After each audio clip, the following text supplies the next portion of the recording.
Landon Rosser's face became worried. He was in front of Agmon. Though a spirit in his present form, the demigod was still the enemy of Elion, the creator of Denaria and all its inhabitants, the creator of the skies, sun, stars, and moon that surrounded it. Elion's spirit still inhabited the world he created, and Rosser knew it. It was how the clerics claimed their healing power, his creation where the wizards drew their power for magic. I do not know, responded Rosser. You are afraid to side with Elion's enemy?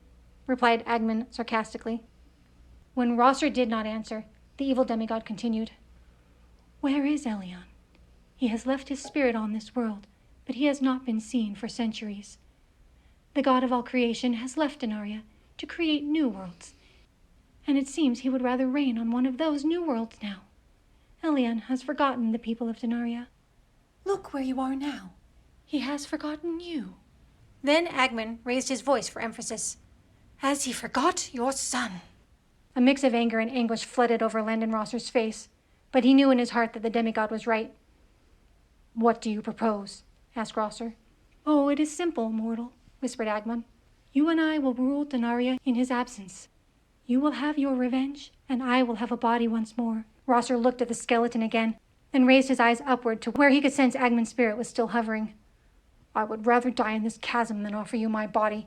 Yes, I want revenge, but I want to see my revenge firsthand. We will share your body, clarified Agmon. I will be as only a whisper in your ear. With my divine magic, you will get your revenge against King Brock, but you will not just rule the human kingdom lands. We will conquer every other kingdom of this world. But I need a body to use my power. That is why Elion destroyed my flesh with fire, as he hurled me from his embrace to this barren wasteland. It will take some time to gather my full power, but I assure you once I do, we will not fail. Landon Rosser weighed his options. He could die down here in the chasm, or he could rule everything above it, and this new ally would not run as the Goblin King had. Rosser smiled up at the spirit of the demigod he knew was right above him.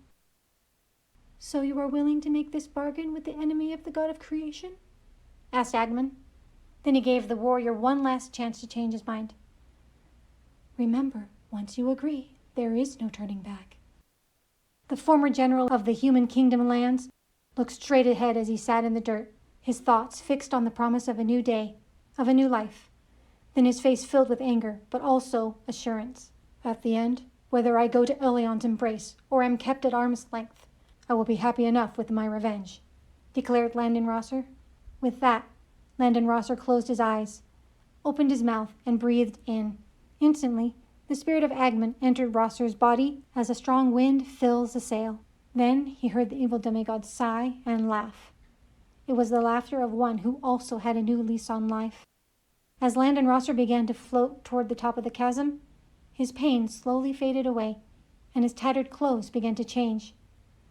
At the same time, both of the pieces of his staff flew towards him. He grasped the bigger piece in his right hand and the smaller in his left.